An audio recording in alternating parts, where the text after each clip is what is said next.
Tour of the Alps continues today with Stage 4, what is said to be the Queen Stage from Ardennes to Auxerre, just over 44 kilometers on tap for the hardest day of this virtual stage race, heading into Stage 4 today again, picking up just under 2,000 meters of climbing. My name is Brad Soner, and I'll be here with you through the 44 kilometers on tap today. 3 days of racing already under the belt for our Tour de Alps field here, as we've seen some stunning performances over the past few days. The riders will have a chance to finally test their legs on what is a day of almost complete climbing today from bottom to top at the ski resort town of Auxerre. Let's talk a little bit about how things have shaken out over the first 3 stages of racing here at the Tour de Alps. Daniel Cadiz has been the standout in the field, turning in the fast time of a 58.57 on Stage 3 yesterday, and then a 45.55 got him pretty close to the top on Stage 2, and then fastest time of the day as well on Stage 1 with a 35.59. So Cadiz has been the man to beat in the first 3 stages so far. He has already set the early fast time on Stage 4 in today's earlier race session. And John Beams in this race right now, along with Andrew Krzyzewski and Jonathan Stevens, those 2nd, 3rd, and 4th place in the overall standings here, going to be looking to take back some time from Cadiz in the overall here at Tour de Alps. Let's talk a little bit more about the course today. Again, just 44 kilometers of racing, but it is pretty much all uphill from start to finish. Again, finishing in the ski resort town of Auxerre after going through Vétrose. You can see it's pretty much switchbacks the entire way up, so the riders will lose sight of each other quickly on some of the climbs. A few very steep sections tipping up past 12%, and then some easier sections here before they get onto the steeper slopes through the second half of the day of racing. Then it's through the town of Drôme before going up past Bligno, and then the final switchbacks up to Auxerre, where the race finishes, home of the Auxerre ski resort, with 58 kilometers of slopes, finishing just under 2,200 meters above sea level, and they're going to pick up about 2,000 total on the day. So pretty big day of climbing, lots of lefts and rights all over there on course, so we'll get a good idea of who the big climbers are in this field. Race started just about a half hour ago, a little over a half hour ago. Our first riders left the starting pen in the second session of the day.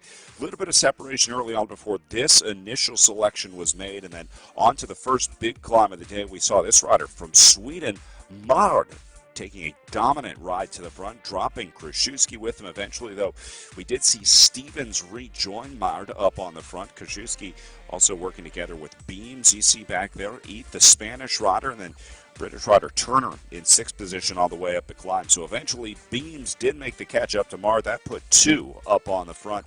This is only about 6.5 kilometers in. You can see in the upper right-hand corner as we pick up the live images from out on course right now. That is what you're looking at on the left-hand side of the screen. Beams and Mard still together on the front now, 21 kilometers in to this one. So a little over halfway through, well, a little under halfway through actually. And you can see that elevation profile, top right corner, up on a steady 10% slope right now for these two.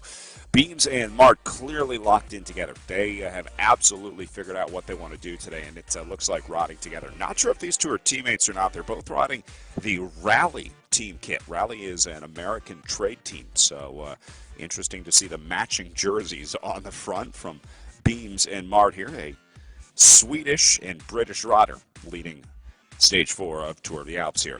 Here's the power numbers for John Beams, and there's a look at him right there, looking relatively calm considering he's 22 kilometers into this one.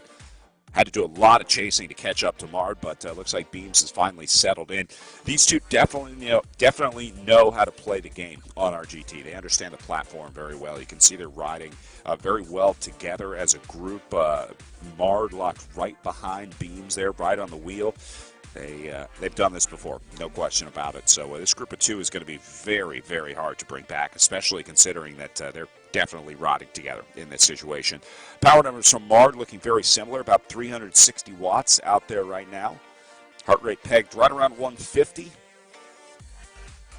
And nice steady cadence right around 66 RPM.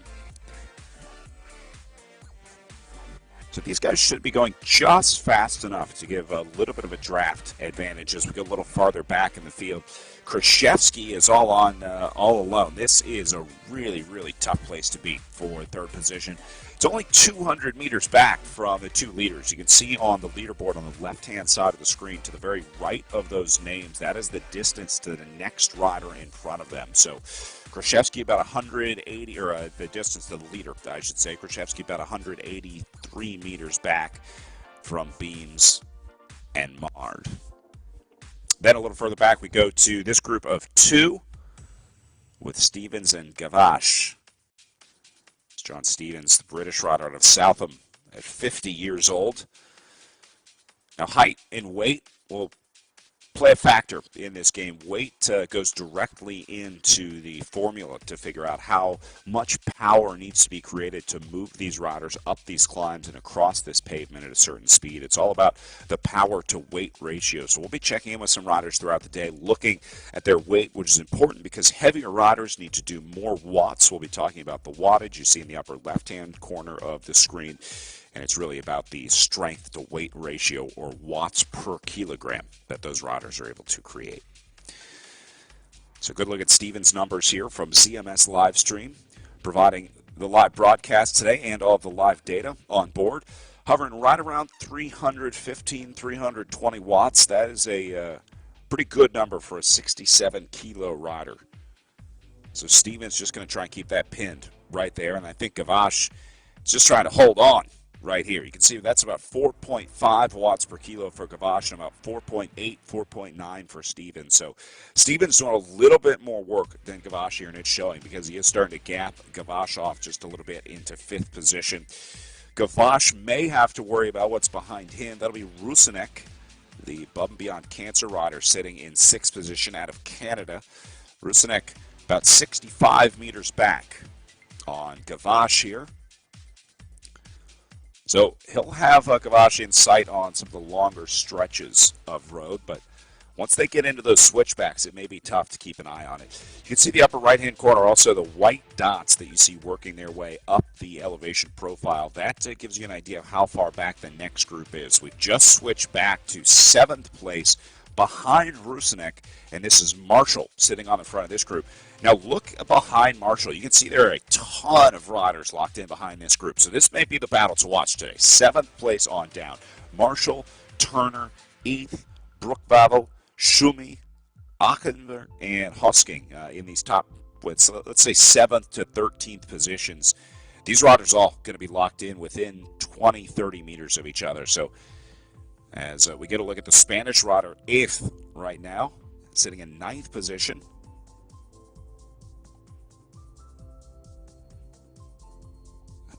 And I think this is actually Keith Atchison. That would make sense. The Spanish rider getting creative with the naming consort in the game here. So Atchison at 62 years old, 64 kilograms, pushing 140 watts right now. So that's probably, that's not good. Well, when riders drop down to zero like this, a lot of times that means they've had some sort of dropout. Could be a connectivity issue, either a Wi-Fi or power dropout. So we'll see if he gets back in. Call that a technical on course. Back to Schumi into 11th position. Another Spaniard. Tapping at the tempo at 3.4 watts per kilo. Roll it by Keith, as Keith still tries to work with the technical mechanics here. Well, you hate to see it. Hate to see a race decided that way, but that's part of the game, just like making sure that your bike is all tuned up. Got to make sure the internet's all tuned up as well. Here's Timo Achenbach out of Siegen, Germany. A former artistic gymnast, now running for the Above and Beyond Cancer squad at 46 years old. See if he can dance his way to the top of this climb past Schumi. A little further back, Hosking on the way up. About to pick up a position. Coming up on about 130 meters down on the rider suffering that mechanical. Isidore further back, the Italian in 14th.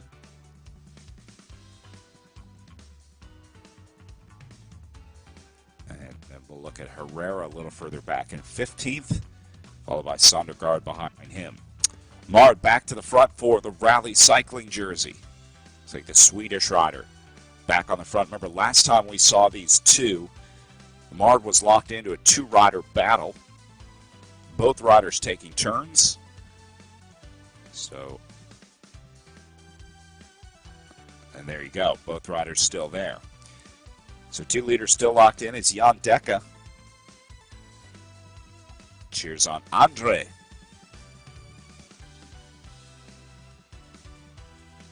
I think we saw Andre inside the top 5 earlier. I guess that he's still there. So looking at 16th on the left-hand side of your screen, that's Sondergaard. And Sondergaard is in a tough spot as well, pretty much in the middle of nowhere. 230 meters back to Dreening in 17th. Dreening's got, looks like a couple with him, including Pudel, the German.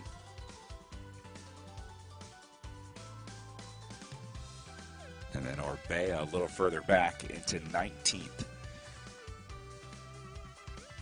Dreening crushing it at 4 watts per kilo. Here's Paul Pudel out of Offenburg, Germany.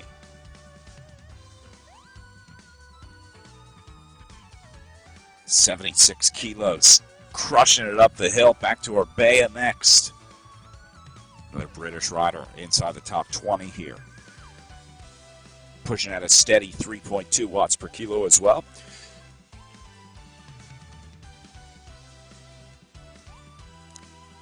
Then Hayes sitting in 20th position.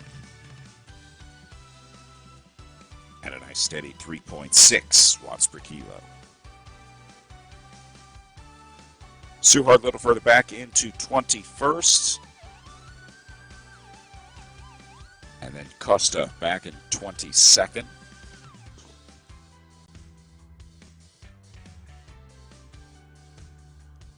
Black jersey for Gray in 23rd, and then I love this name from the RGT team on 24. Jay, by the way, sitting in 24th.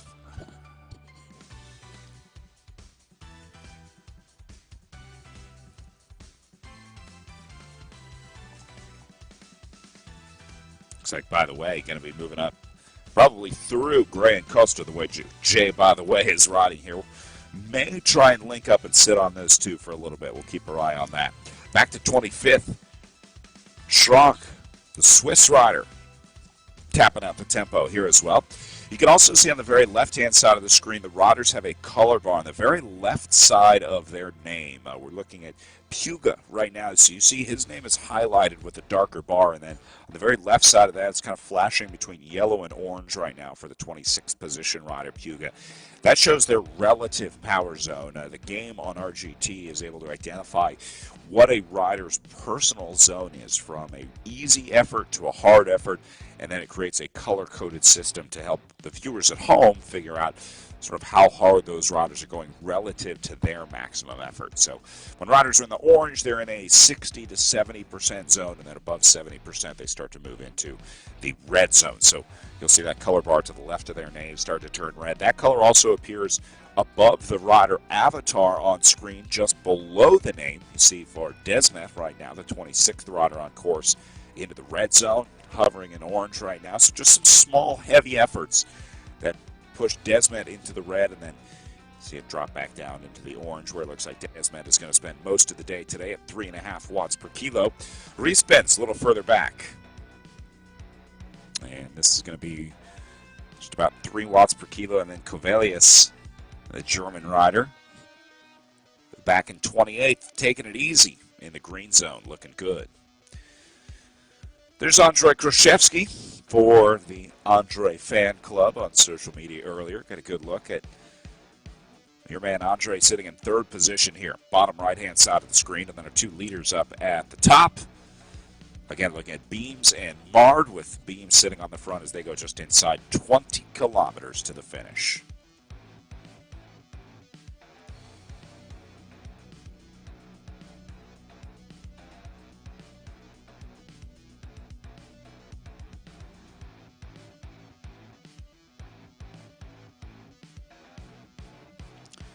Derek, I agree. Looks like Keith had a major issue out there, so unfortunately for Keith Atchison,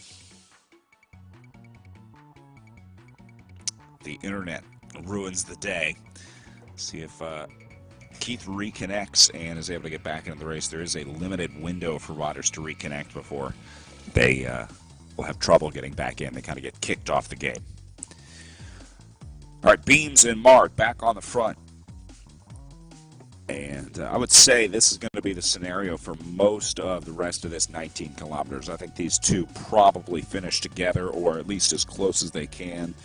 Nothing really to worry about behind him. Still 220 meters back to Krzyzewski. Even if Krzyzewski did catch up, that's all they really have to worry about, because it's another 200, 300 meters back to Stevens. So about 500 meters total back to Stevens, and about 600 total back to Gavash. So really looks like there's going to be a lot of solo efforts today, as is the case in real life on an alpine climb like this. There's very little you can do as a group, and for anyone who's ever tried to climb with a group, try to keep everyone together on a climb, it's one of the more difficult things in bike riding. It's really about your personal tempo, where you feel most comfortable, and where that sort of sweet spot is, that power zone.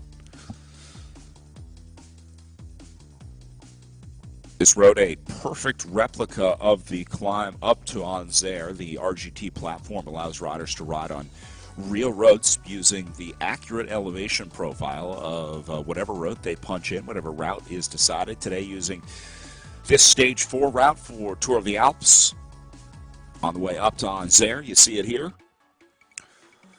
So on the RGT platform, riders are able to punch in any GPX file or ride some predetermined real roads. And then this elevation change will change in time, in real time, with their smart trainers that the riders are on, allowing the trainer that spins the rear wheel to adjust the difficulty or resistance based on how steep or easy the climb is. So a realistic experience riding on RGT here. A chance to ride around the world, including here in Switzerland on the way up to Anzer.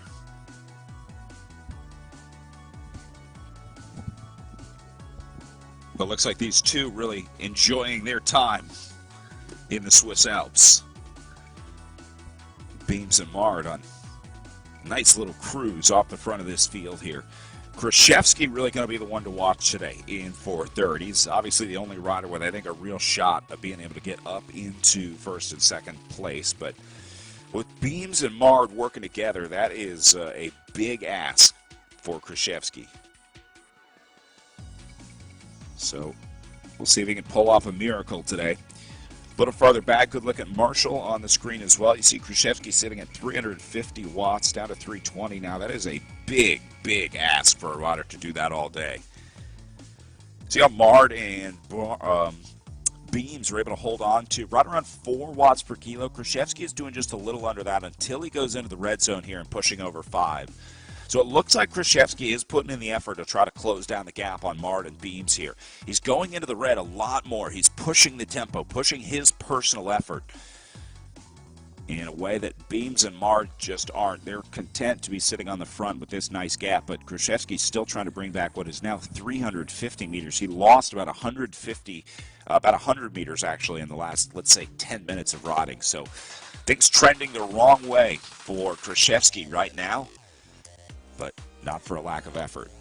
A little further back, Brook Wabel. That's Peter Brook Wabel out of Berkshire, UK. At 53 years old, trying to catch up to Marshall up the road here. Brook Wabel about 70 meters back from Marshall on the way up. So you can just see Brook Wabel in sight there as we pan to the back. Further back inside the top 10, this is Turner into 10th position, looking nice and comfortable.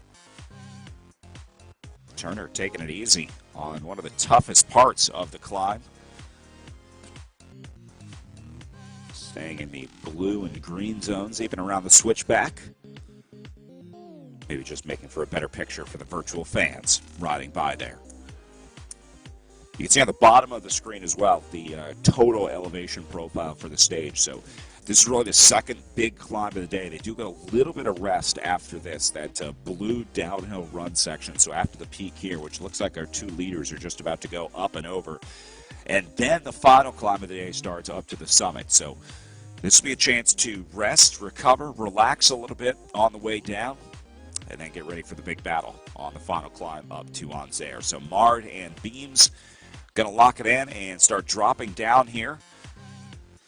See if anyone tries to attack on the way down or if they just try and hold on.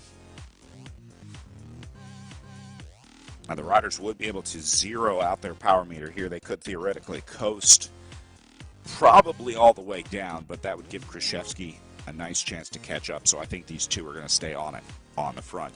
16.5 kilometers remaining for our 2 leaders. They are going just over 27 kilometers in on the day today. Been just over an hour in the saddle for these riders as they finally get some rest here. The 8% descent. This is one that you wait for all day when you're climbing in the Alps. Like no other descending in the world in the Swiss Alps. Some information from earlier today. Daniel Cadiz did a 1:55. That was the fastest time of the day in the earlier session. So 1:55.45 is the time to beat up to the summit today. The Chilean rider currently leading the series did the earlier segment. They offer multiple segments throughout the day, or multiple sessions, I should say, so that riders from around the world can compete in a time zone that's convenient to them. So Cadiz, the again current series leader, also set the fastest time today, looking to go 4 for 4 on setting the fast time on the day if nobody else can beat his 1:55.45. So that's the magic number today on the line.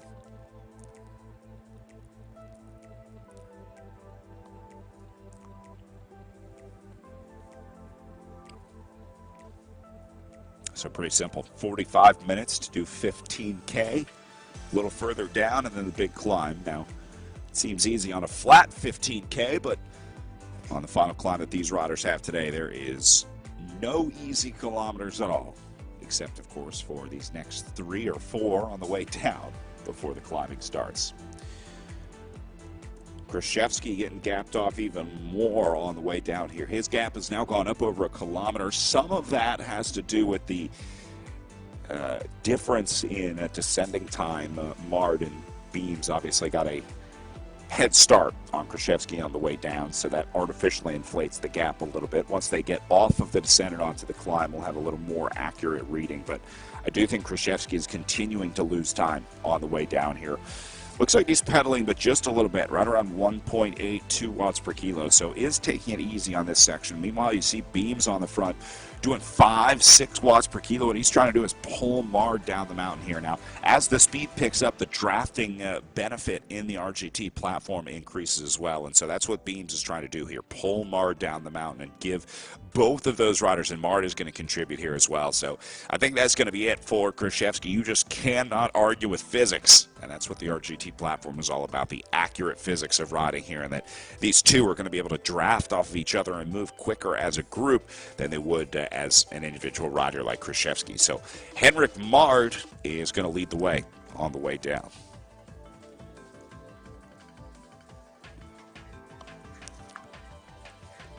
I didn't see how our fast time of the day finished earlier in the segment, but I wonder if he was riding with another rider or if he was solo in the morning session earlier today. I think that's going to have a big impact on how this one is played out. I think Beams and Mard here have a pretty sweet advantage having just one other rider with them.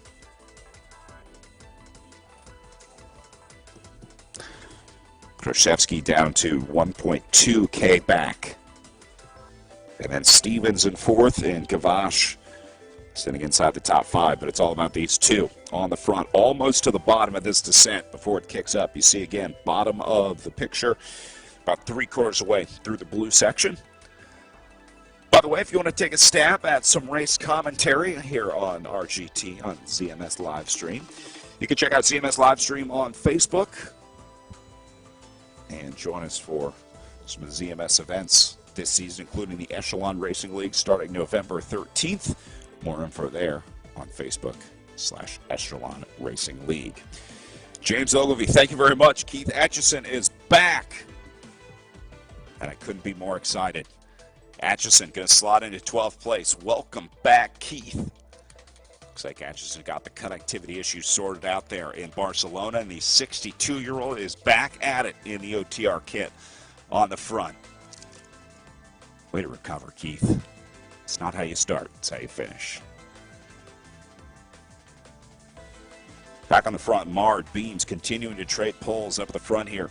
See him going into 6 watts per kilo regularly on the way down. Now, the second rider in line isn't. You see only one of those two riders has a high watt per kilo number to the right of their name. That's because the other one is able to sit in that draft, and they don't need to do that additional work. They don't need to do those extra watts per kilo, and so that's why this group of two is so much more efficient than the single rider Krzyzewski on the right-hand side of the screen, because they can draft off each other. You see the avatar of Krzyzewski trying to get low and arrow, but really not much you can do on the way down. These two will be unarguably faster than Krzyzewski on the descent. So he's going to have to make up some serious time if Krzyzewski wants to move into first and second position.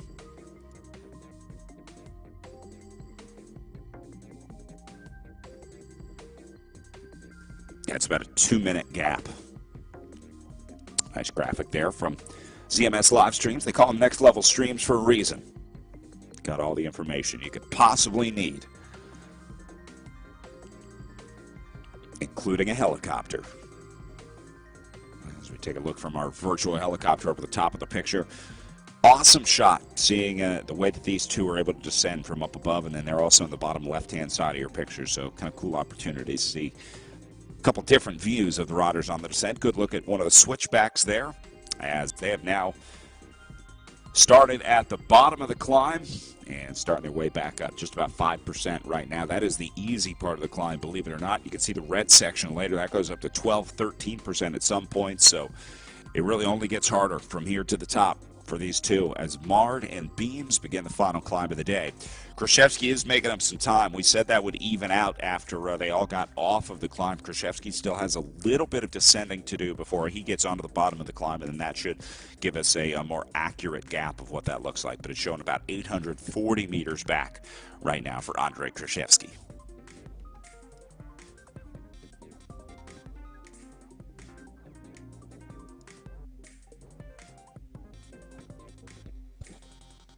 Stevens further back into 4th position.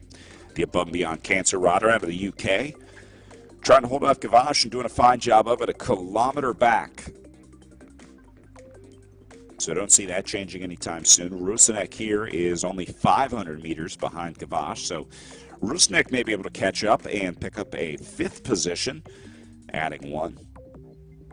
And then it's 3.16K back to Brookvabel and Achtenberg.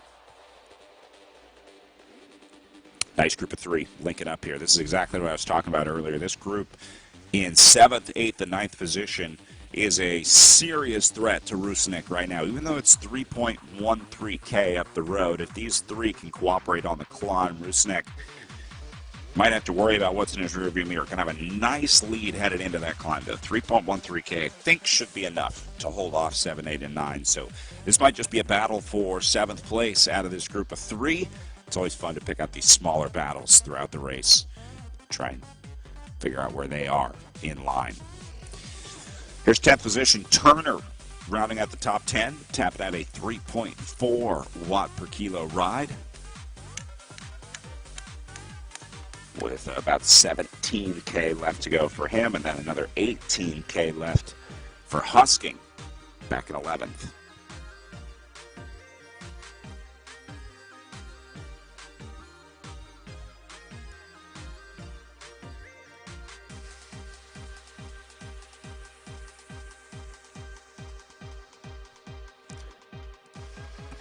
Mard gapping off Beams just a little bit. I don't think this is quite an attack. I think Mard just had a little lapse of attention here. Beams only doing about 300 watts per kilo. That's him right there. Doesn't look like a huge attack here from Beams, so I'm thinking he's just keeping that tempo steady, maybe waiting for Mard's, or maybe Mard is cracking here.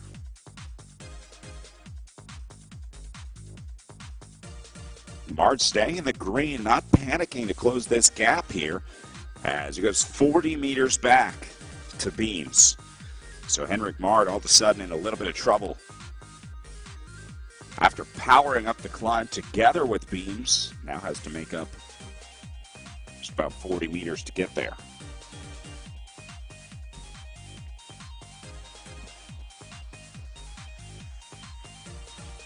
And now looks like Mard's starting to redouble the efforts to get there.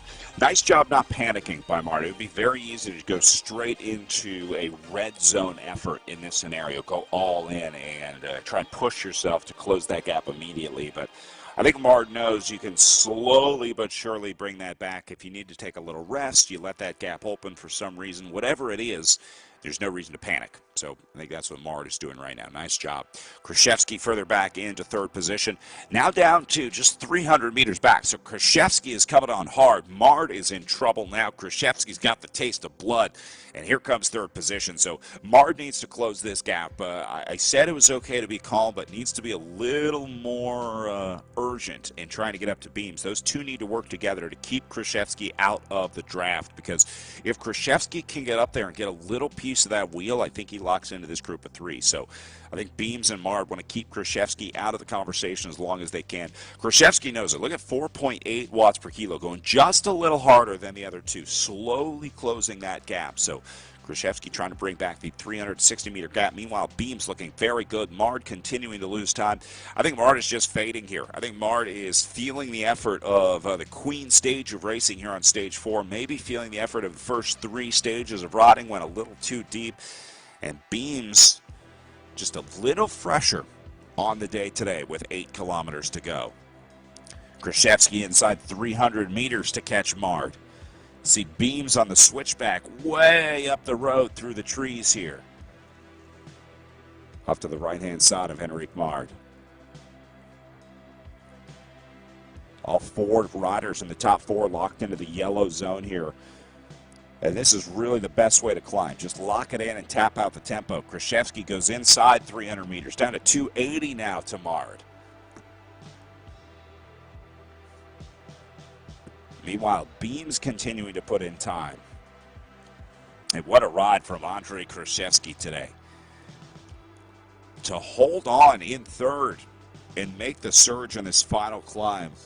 That took some perseverance to hang into this one. Now we'll see if he can make it up there in a second. 230 meters now for Krzyzewski. He's got to have him in sight. So Krzyzewski's character will very soon be able to see the back of Mard on screen. A lot of riders will be looking straight ahead in the first-person view. So Mard has really got to start worrying about what's behind him. Here's 215 meters back to Krzyzewski. So Mard just saw those flags. Krzyzewski will see him just up and around this corner. This gap has come back rapidly for Krzyzewski. Exceptional riding here. And he may be on his way to a silver medal performance on the day today. Needs to stay on it. Trying to keep it under 220 meters here.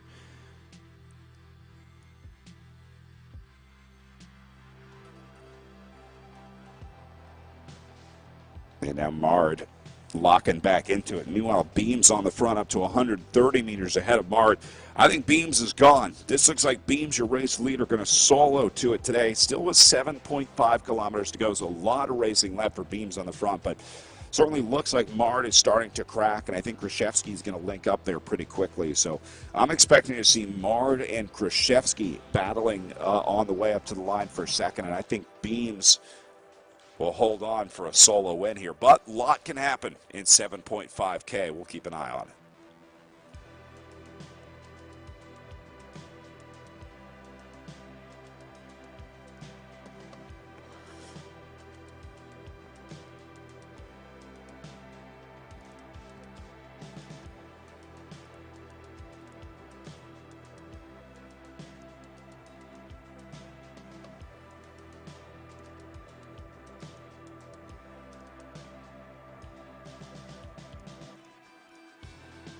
Back to Stevens in 4th position, also riding solo here.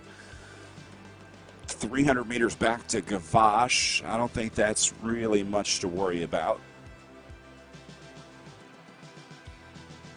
Bosch has got 170 back to Rusnak. And then Rusnak a kilometer ahead of the British rider, Brookvavel. Brookvavel again in this group of three. Locked in with Achtenberg and Marshall. And just under 10 kilometers to go for those three. So they are just working their way off the bottom of the descent. You see the larger white marker at the bottom of the screen. That is the group that we're following right now. So they're just at the foot of this big climb. Meanwhile, leader is about a quarter of the way up in those first 4 dots.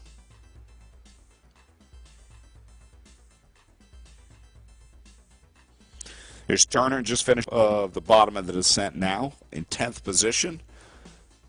Always a pleasure to crack the top 10 on a day like today, doing about 2.5 watts per kilo on the way down.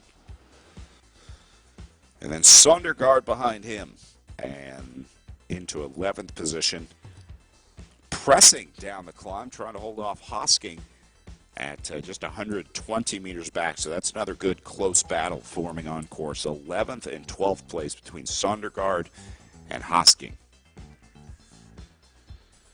And then my man Keith back online and on the way down just in time to enjoy the descent off the top of the mountain. Maybe it was just a little lack of cell phone connectivity at the top of the mountain. You know how it is.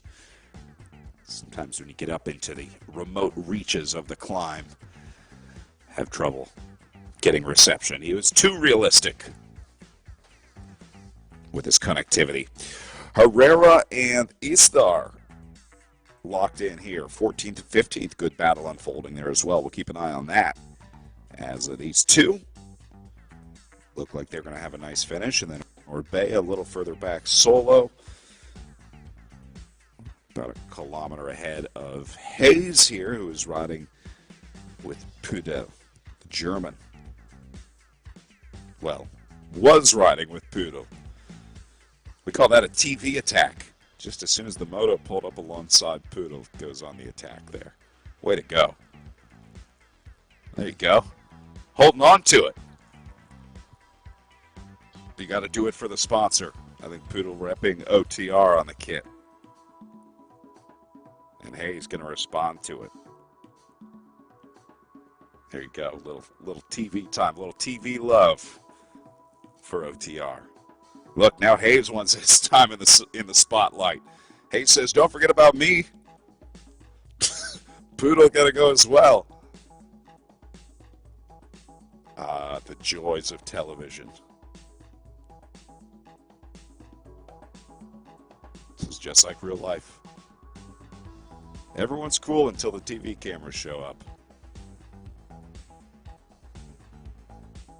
Looks like Hayes and Pudel going to get comfortable again, get back to swapping turns here after a little bit of showmanship for the virtual TV cameras here from ZMS Livestream.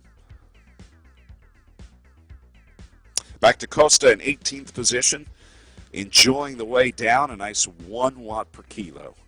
That's all you need to do on the way down, enjoying the efficiency of the bicycle. Got a nice long descent in front of Rod Costa. So Rod has just hit the top of the climb and on the way down. And then Jay, by the way, best name in the peloton. Looks like just going up and over here as well, past the ZMS Livestream billboard. I wonder how much it costs to get the ZMS billboard up every month here in virtual RGT world.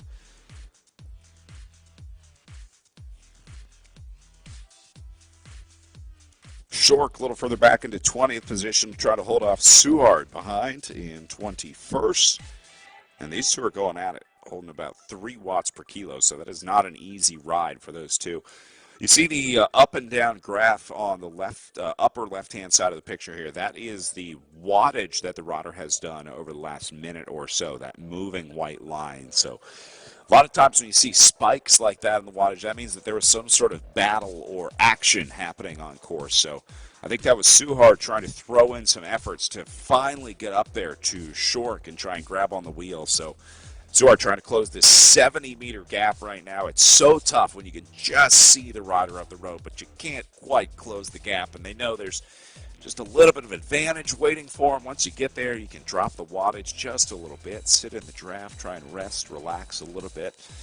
But you got to get there first. That's what Suard's trying to do right now.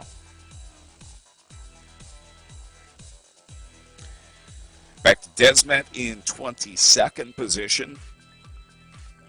Stuck right in the middle of Suard and Gray. French rider. And then Gray rocking the all-black kit. The all-black bike. Black helmet. Cavalius into 24th with the more colorful Canyon Esports kit. Mario repping that very cool Canyon Esports team. And then Rispens a little further back into 25th position. So trying to get up there to Cavalius. Only 38 meters back. Rispens will be able to do that, no problem. And then we go back to Gabe and Lee here.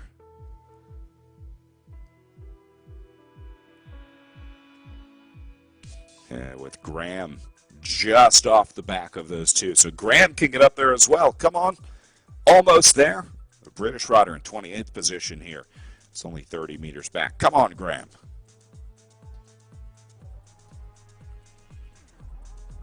"19 kilometers to go for Graham in 28th. Back to Ellis in 29th.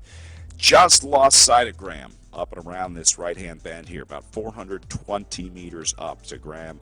And about 195 meters back to Doyle as Alyssa Ellis in our women's field tapping out 150 watts right now. So I think Ellis is our women's leader on course. Doyle in second position, I believe. I think our women's riders will have the women or female notation to the right of their name. See Ellis with the W, Doyle with the F.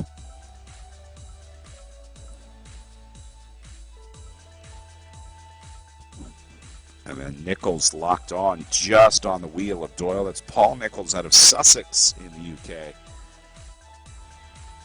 In the green and white OTR kit. So Nichols, see if he rolls past Doyle here. Or if he's just going to sit on.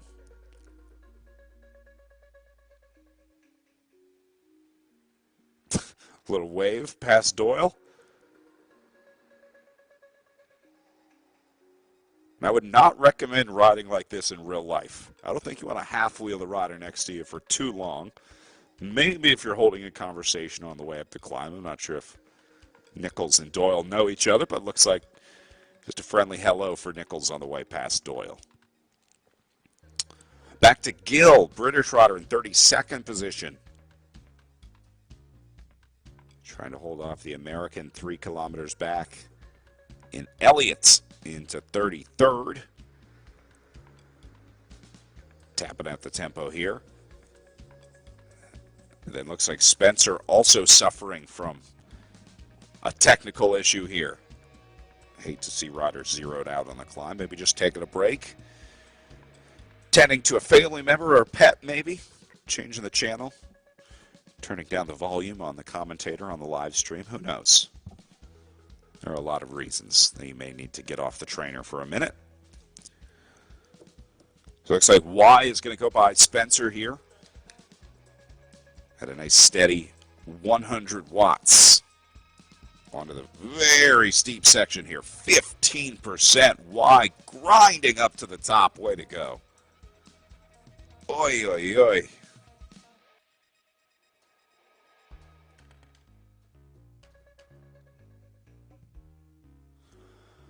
All right, back up to our battle inside the top three. Krzyzewski has gone inside about 140 meters up to Mard. Meanwhile, Beams is completely dismantling the front of this race.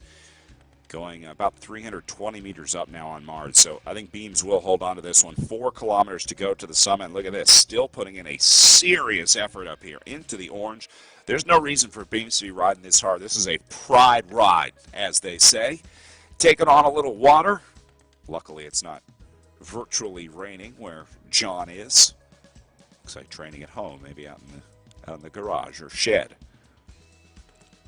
Wow, 340 watts still, up to 350. Beams is a wattage machine today.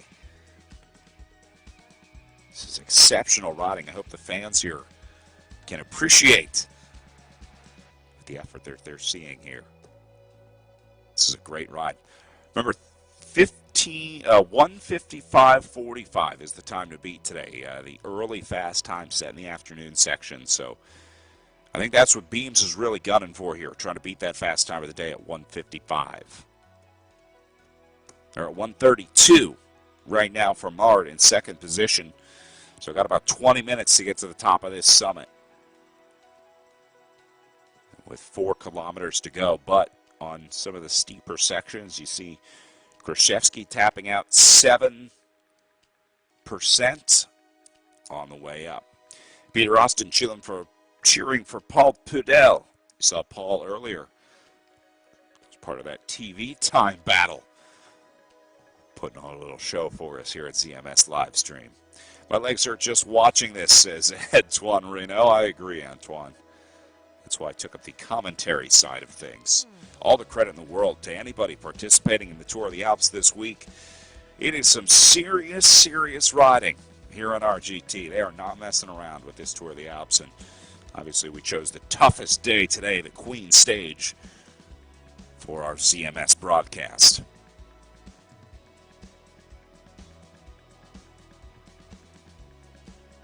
All right, so Beams, Mard, and Krzyzewski, 1, 2, and 3 on course. Beams inside 3.3 kilometers to go to the summit, and barring any major issues, I'm thinking Beams should be just fine on the way to a win in this segment at 10% right now.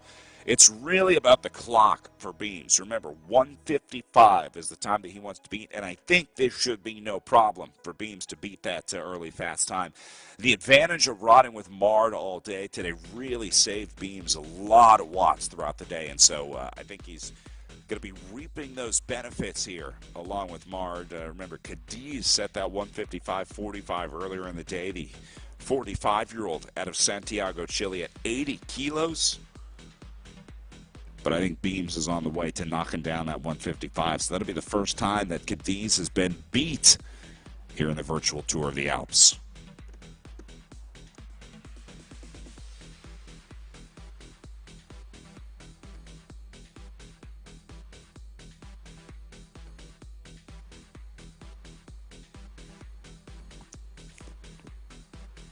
Mard back down to 100 meters ahead of Krzyzewski.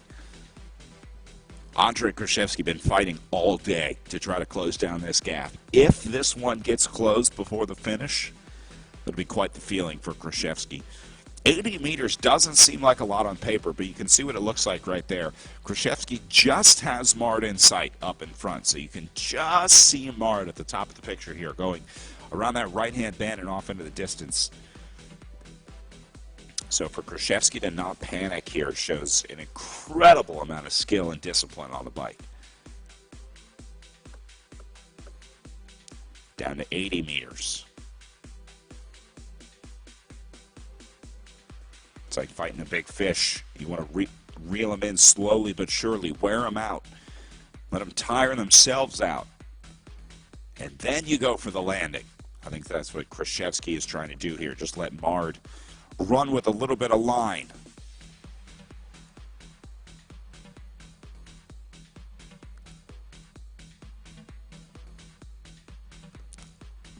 .2% on the gradient. Beams at 2.6 meters to go. Krzyzewski at 3 kilometers to go. So about 400 meters you see between Beams and Krzyzewski. Will he ever make the catch today? The million-dollar question here on the Queen Stage of the Tour of the Alps. Jan Decker says, get him, Andre. Looks like Andre trying their best. Well, I think Andre certainly has the virtual crowd behind him trying to make this catch. And Jan, I'm right with you. I would love to see the catch made today.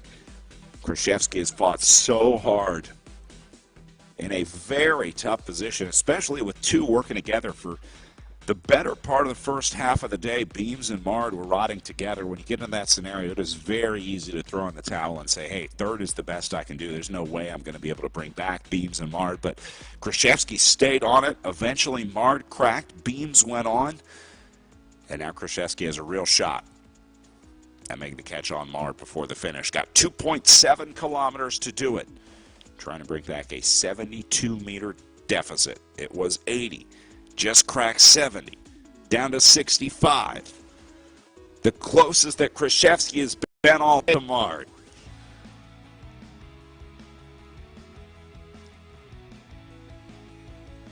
Inside 50 meters now.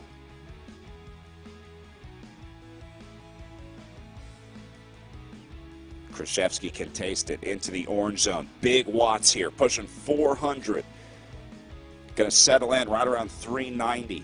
Nice and easy. Got to be careful not to blow a gasket here. Krzyzewski doesn't want to go too hard, just hard enough to close down this gap. Under 50 meters now.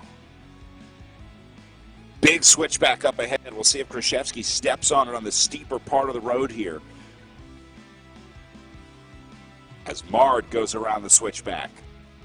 Oh, look at the steepness. A look back to Krzyzewski over the right shoulder. 10% on the way up here.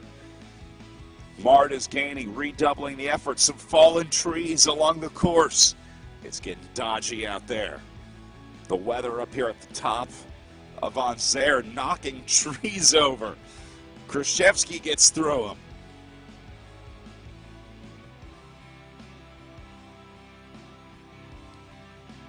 These last 50 meters will be the hardest of Krzyzewski's life to try to hold on. 50 meters over 2.3 kilometers. Should be able to do it. Meanwhile, Beams on the way up inside 2K. But we're watching the battle between Krzyzewski and Mard for second and third. It's been a great day of racing at the front. Very rarely do you see battles this close, especially on an alpine day like today.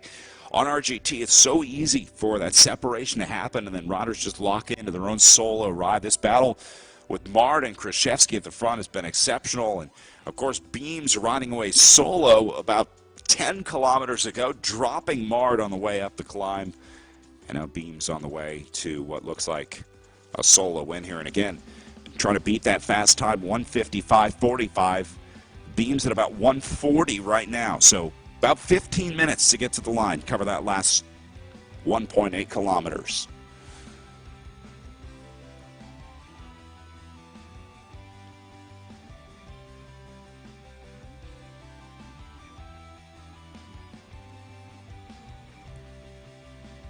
This is going to be a close one.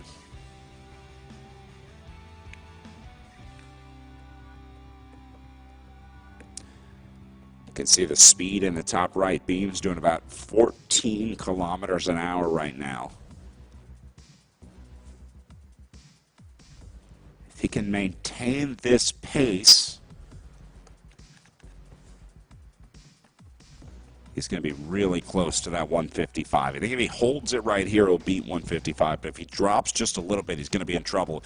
Here's Krzyzewski still trying to get up to Mard. Now down to 35 meters back.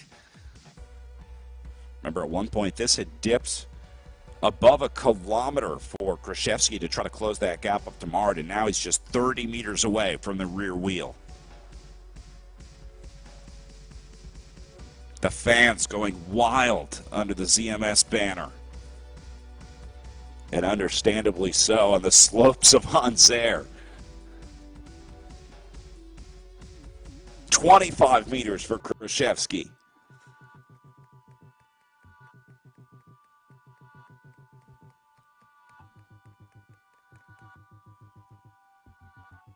Well, and this will be very telling once Krzyzewski gets up to Mard what Krzyzewski does, whether he decides to sit on the wheel of Mard or go by him.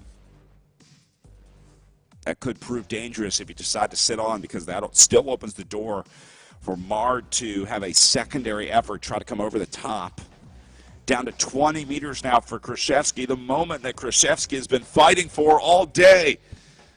And now Nick Greenhigh joins the Andrei Krzyzewski fan club. Welcome, Nick. Nick's thinking Andrei can win this one. Well, anything can happen in virtual racing. I've never seen support for a virtual rider like Mr. Krzyzewski is getting today. Thank you very much, James. Great information. Beams needs 3:03 to take the GC lead.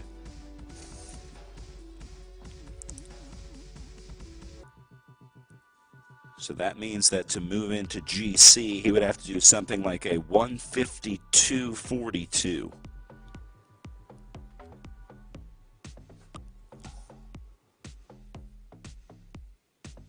It looks like Beams, he's going to hit that time right now. So there's the virtual GC lead for Beams as he hits the Flamme Rouge going inside the final kilometer of racing here. All right, so Beams in the last 1,000 meters.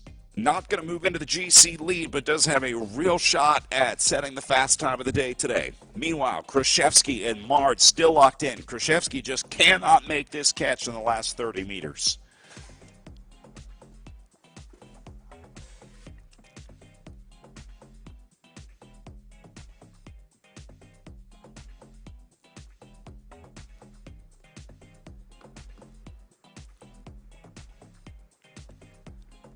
Yeah, Beams looking very good to move into the virtual lead now. In fact, we'll go ahead and call him a virtual GC leader here again. 1:52.42, I think, is the unofficial time that Beams will need, as we're seeing the catch made right now with Krzyzewski and Mard finally got there. Congratulations, Andrei Krzyzewski. And Krzyzewski moves into second place, going to go right by Mard here on the way to the second step of the podium. What a ride for Krzyzewski today. Fought in all day and finally made it, close down the gap as they go inside the last kilometer of racing now. Krzyzewski and Mard going to battle for the last 1,000 meters. Meanwhile, Beams inside the last 600 meters to the line. They go onto the Flamme Rouge together. Beams well on his way to beating the 1:52.42 needed. Certainly going to beat the 1:55.45. As now Krzyzewski puts in a dig into the orange power zone. Going to put a little bit of time at the front of the group here. Mard locking in, though. Will not let the wheel of Krzyzewski go. Now, Mard is in a catbird seat here because he can attack from behind. He can move from second position here. It's almost like a chess match as now Mard goes into the red zone. Big effort here from Mard on the right-hand side of the screen. We'll see if Krzyzewski is able to respond as Mard opens up a 2-bike length lead. Meanwhile, Beams inside the last 400 meters of racing at a 1 hour 45 minutes in. He's got 7 minutes to get to the line. Beam will be your new GC leader here. And now Mard going hard into the red zone on the right-hand side of the screen. Krzyzewski falling back into the red zone now. Krzyzewski says enough is enough. Here comes Andrei Krzyzewski. 200 meters for Beams. Krzyzewski back onto the wheel. And now we'll see if Krzyzewski wants to go over the top of Mard. Doesn't look like it.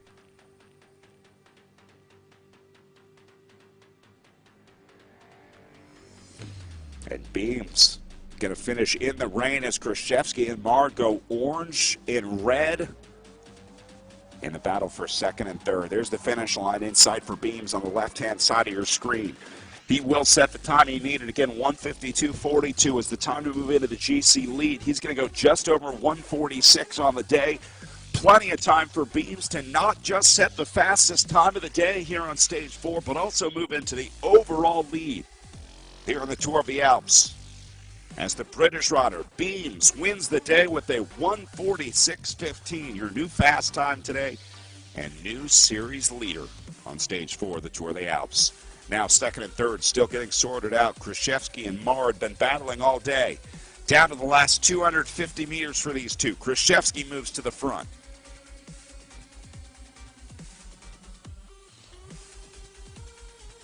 Mard holding on both riders into the red zone. Maxing out the efforts here. I can only imagine what this feels like after an hour and 46 minutes of riding. Day 4 of the stage race. And now these two locked into a maximum effort battle. It's a VO2 max test to the top of Anzer. Mard moves into the lead.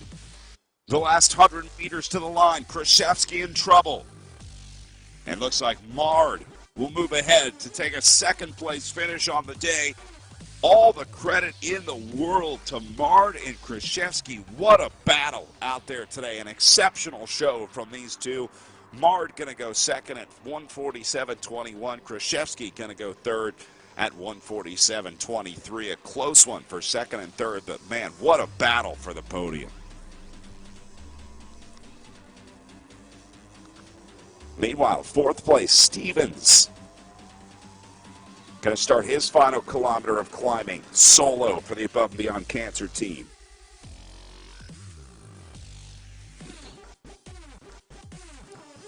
And there you see finishing times coming in on the right-hand side of your screen. Beams with a 146, Mard with a 147.19, and Krzyzewski with a 147.23, besting the 155.45 earlier. Stevens still under that time at 148 now. On to the last switchbacks for him inside the last kilometer.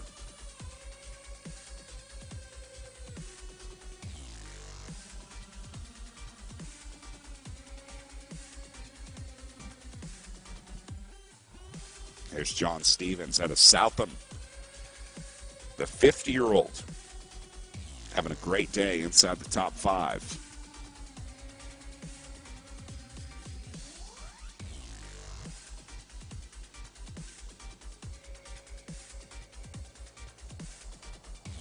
Getting to stage 4 of 10 in the Tour de Alpes. Racing started 3 days ago, November 1st. Be going through the 10 stages of one of the more beautiful tours that you can do. A real chance to ride some of the serious climbing roads that you'll see up in the Swiss Alps. Derek Bucock says superior racing and tactics from John. I agree. The way that he was able to use that other rider with him, the way that those two rally jerseys locked together on the front, and then once John saw the opportunity and weakness, he used that other rider as long as he could. He stayed with Mard for, I think, longer than a lot of riders would before eventually launching the attack inside the last few kilometers. It was tactics and strength today for John on the front there.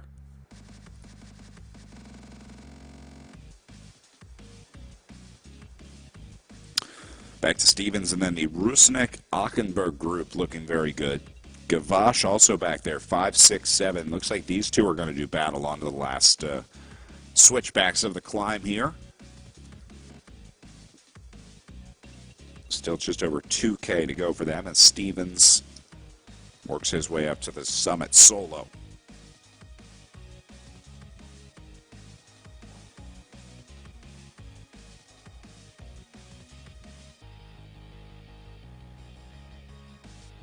And there you go, James confirming times for me. Anderson was 4:50 down on Daniel, so also leapfrog Daniel in the GC. What a race. A decisive day on the Queen Stage. That's why they call it the Queen Stage here on stage 4 of 10. A new GC leader in the virtual Tour of the Alps with 6 stages of racing to go.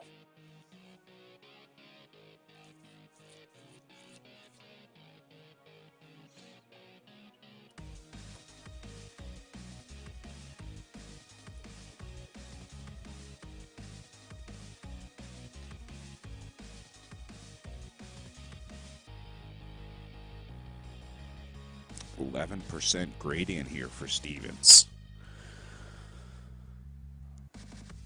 All the way to the top, all the way through, 4 down and 6 to go. Into 4th position for Stevens as he'll finish the day right at 151.21. Still inside the top 5. Nice ride. 5th, 6th, 7th on the way in next. Still 1.5 kilometers to go for this group, so a pretty serious separation between 4th and 5th.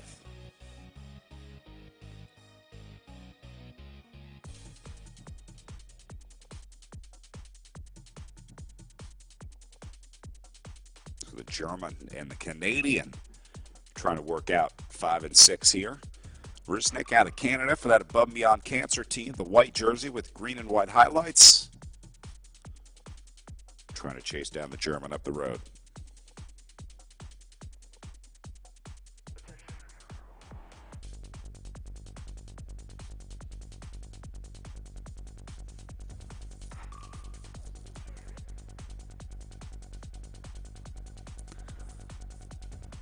Love the ability to see the riders here on the switchbacks, the realistic switchbacks of RGT. It adds the extra mental element of being able to see that rider in front of you. If you've ever tried to chase someone through switchbacks, you know that feeling of just watching them up the road go back and forth. You look like you're almost there, you feel like you're about to catch them, and then all of a sudden they drift away again.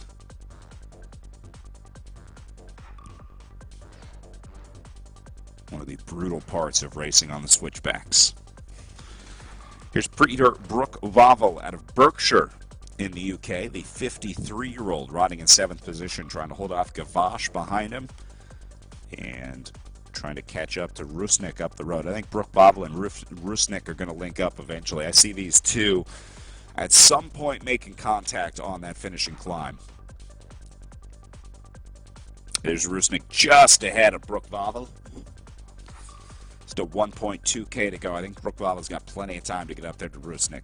Rusnik doing a little bit heavier workload, 4.6 watts per kilo to Brook-Wavel's 4.1. So Rusnik is putting in a little heavier effort. As 5th position, Ochtenberg goes under the 1K to go banner.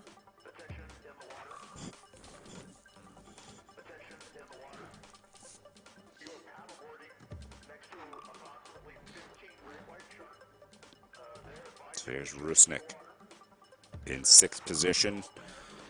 Going into the 1K to go banner. Ochtenberg just up the road, going off the right-hand side of the picture. And then Brook-Wavel will be not far behind, 55 meters back.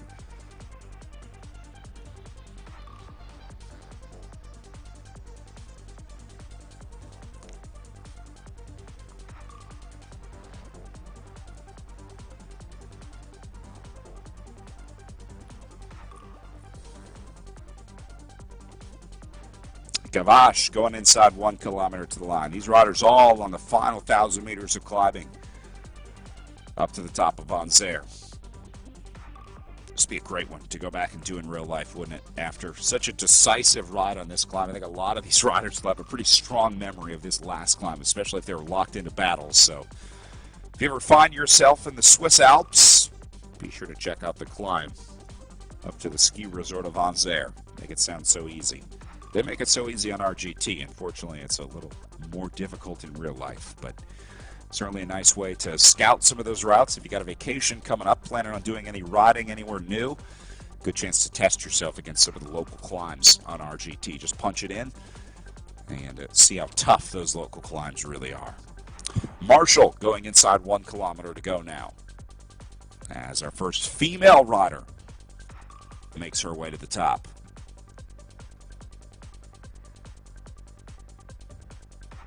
Then Turner in 10th position, a little further back, the BMC bike. I like the orange jersey for Turner here, very stylish. Orange has treated the riders well on today's stage of Tour of the Alps. Our first 2 riders in those rally cycling team jerseys making their way to the top. Sondergaard back into 11th place. As we keep our eye on Rusnik on the left-hand side of the screen. Looks like Rusnik and Ochtenberg going to be the next few in. Stevens finished up, or should be finishing up a little earlier. And here's Ochtenberg going inside 250 meters to the line.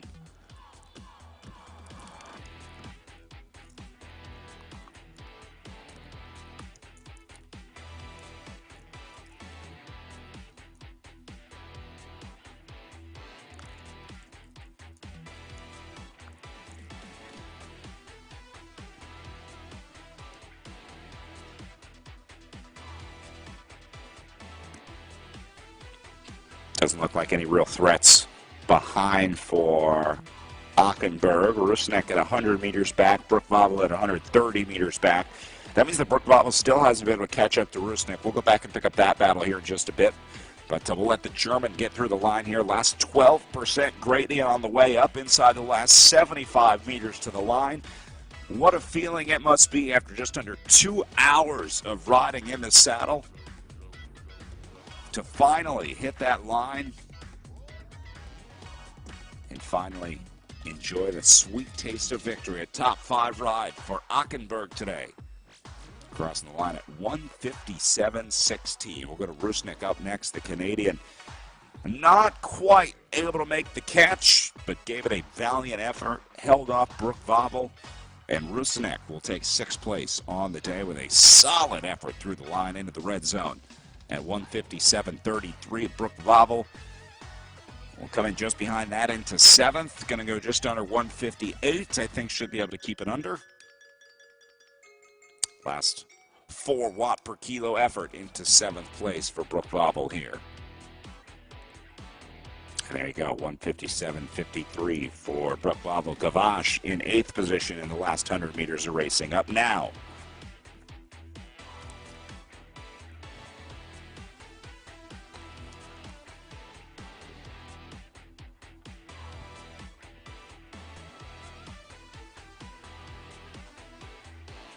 You see fast times of the day, 146 for Beams, 147.19 for Merd, 147.23 for Krzyzewski. Jonathan Stevens turning in a 151.22. Timo Ockenberg with a 157.17, and then Jojo Rusnak with a 157.33. Just saw 158.29 turned in for Gavache. And then Marshall up next into 9th position at 4.3 watts per kilo on the way up. This one should go right around 159 for Marshall on the 12% gradient now.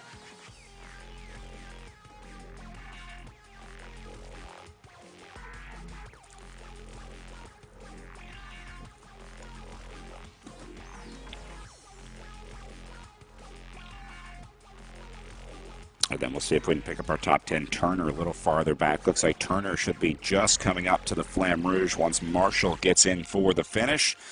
Turner will be looking at 1.2K to go here. So Marshall going to push 3.7K to finish up just under 2 hours. 159.18 for Marshall. In and done. And then Turner, our final top 10 rider on course.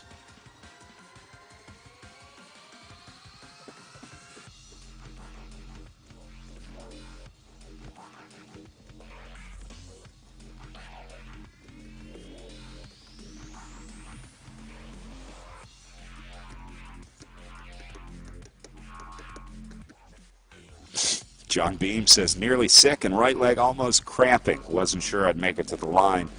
Well, you did, my friend.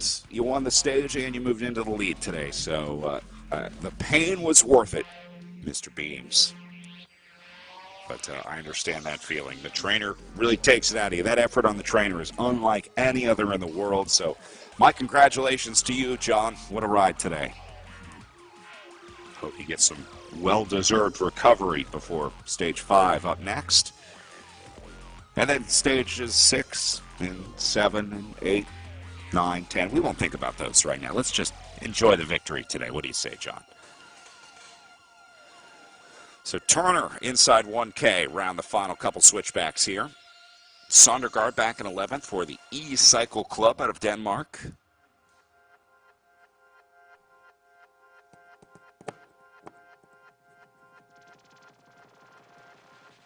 Turner doesn't have much to worry about, pretty much all alone out there. I know the feeling.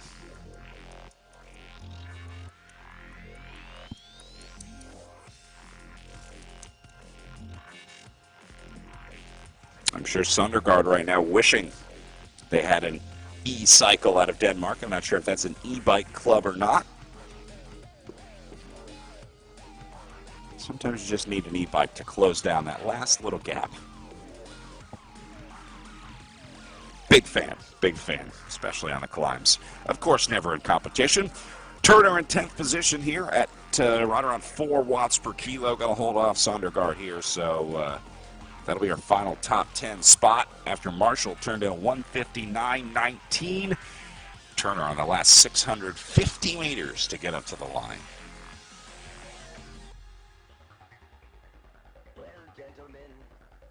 It's been a good ride from Sondergaard today as well. Nothing to worry about here either. Herrera at 815 meters back on Sondergaard. So I think Sondergaard going to hold on for 11th on the day. Looks like Herrera going to be locked into a little bit of a battle here with Isidore, the Italian, the Above and Beyond Cancer Kit. So that might be one to keep an eye on in 12th and 13th. Keith back in it.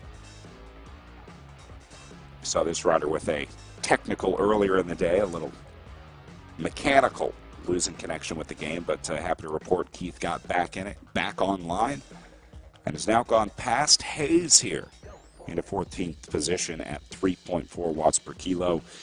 And then the German rider Pudel also had a pretty strong fan following on our social media, just behind Hayes in 16th position. Costa in 17th.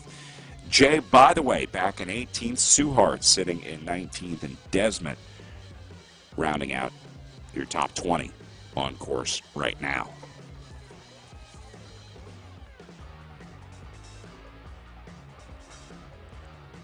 Turner inside the last 300 meters. This last 300 meters is almost cruel. Goes from 6 to 8 to 12 just before that last little right-hand bend. You can see just past the, right around, I think, 150-meter marker is where that goes to 12. So luckily for Turner here, doesn't have to go into the red zone, doesn't have anything to worry about, can cruise in nice and easy to the line. There's the 12% section of the course. Actually goes just over 12%, up to 12.4 here. Oy, oy, oy.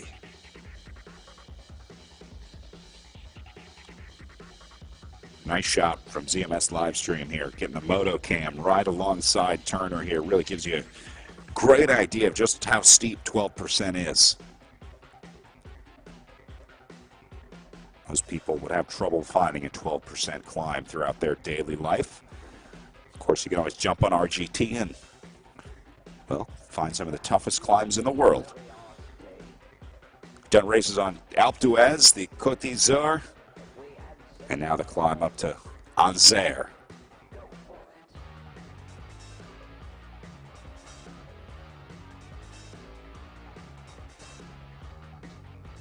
So Turner going to round out our top 10 as, again, Beam setting the fast time of the day and moving into the lead after battling with Henrik Mard all day. Mard has to settle for a second-place finish, and Krzyzewski also had a great ride into third. Wasn't able to pass Mard at the very end there, but all the credit in the world to Andre today. Catching up to Henrik, staying in there. He's just not giving up. Jonathan Stevens takes fourth place on the day with Timo Ackenberg into fifth. Jojo Rusnek we saw riding into sixth position with Peter Brook-Wavel into seventh. Gavash into eighth place. Lee Marshall taking ninth place on the day, and then we just saw Paul Turner rolling in for 10th place. Just over 2 hours, 2:04:41 for Mr. Turner today. Nice ride out there, Paul.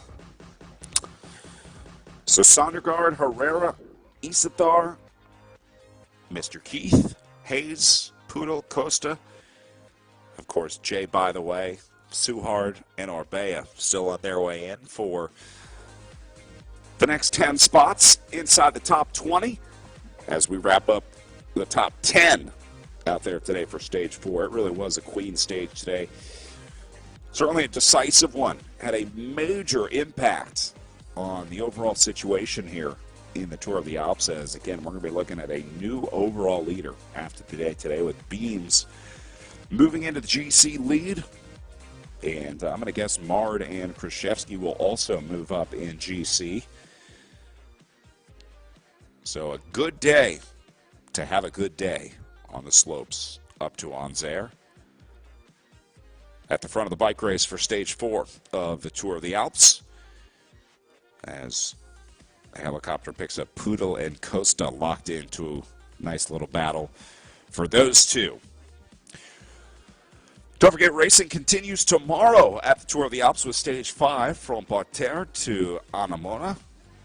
be 20 kilometers, a relatively short day compared to today's 44K, but still picking up 947 meters of elevation, going just past Montana on the way up. Most of the climbing on the second half of this day as well, sort of traversing the side of the mountain. So a relatively easier day tomorrow on Stage 5 as we wrap up our coverage here from Stage 4.